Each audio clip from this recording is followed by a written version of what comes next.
Bom, então vamos começar aqui com a primeira lei de Newton. A primeira lei de Newton fala sobre o movimento da inércia. Ou fala sobre a inércia, na verdade, né? Aqui está uma citação do Brasil Escola.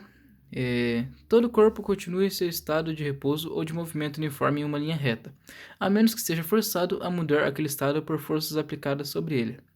Ou seja, a lei da inércia é basicamente que todo corpo em repouso tende a permanecer em repouso, e todo corpo em movimento tende a permanecer em movimento.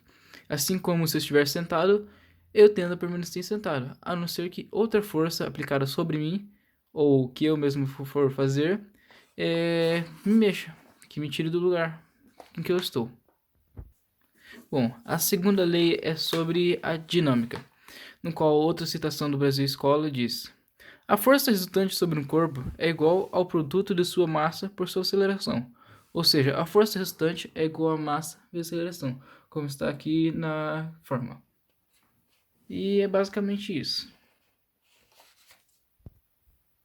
E agora vamos para a terceira lei de Newton, que nada mais nada menos é ação e reação, no qual outra citação também do Brasil Escola diz: a toda com ação há sempre uma reação oposta e de igual intensidade. As ações mútuas de dois corpos, um sobre o outro, são sempre iguais e dirigidas em sentidos opostos. E é basicamente isso as três leis de Newton. Lei da inércia: repouso tende a permanecer em repouso, movimento tende a permanecer em movimento. A segunda lei, que é da dinâmica, no qual é a força de reação, força de resultante, é a mesma coisa que produto da massa vezes aceleração. E a terceira lei seria ação e reação, no qual toda ação, obviamente, teria alguma reação que seja igual, de força igual, mas em sentido oposto. Por último, agora vamos para as questões de vestibulares, no qual eu peguei uma de cada. Uma questão da Unesp sobre inércia diz o seguinte: as estatísticas indicam que o uso do cinto de segurança deve ser obrigatório para prevenir lesões mais graves em motoristas e passageiros no caso de acidente. Fisicamente, a função do cinto de ser relacionada com A. Primeira lei de Newton. B. Lei de Snow. C. Lei de Ampere. D. Lei de Ohm. E E. Primeira lei de Kepler. Já sabemos ali que está a resposta, a primeira lei de Newton, pois com um corpo em repouso, o cinto de segurança irá impedir de que outra força, no caso ali seria o acidente, retirasse ele do lugar, tirasse ele da sua zona de repouso, ou seja, impedindo que outra força atuasse sobre o corpo, no caso, a pessoa que não iria se lesionar.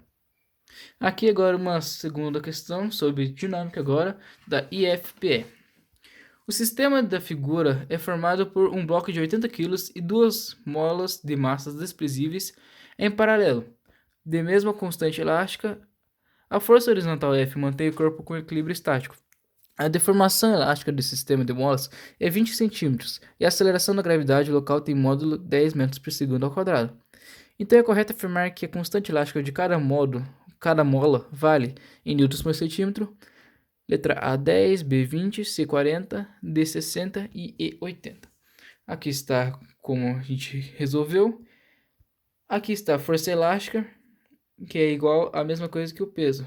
No caso aqui seria a constante elástica vezes a deformação, que seria igual a massa vezes gravidade. No caso seria a fórmula de cada um, do peso e da força elástica.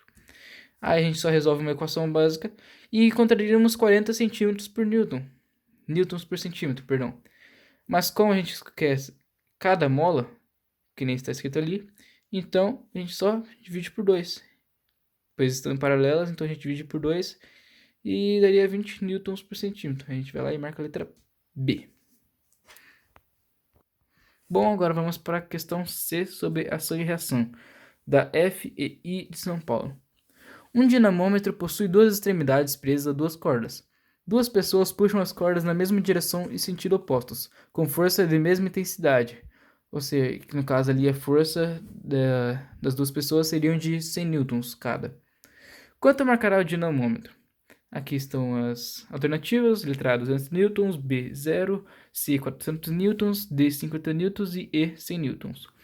Como cada reação corresponde a uma reação, ou seja, cada reação, no caso, teria uma reação igual ou contrária.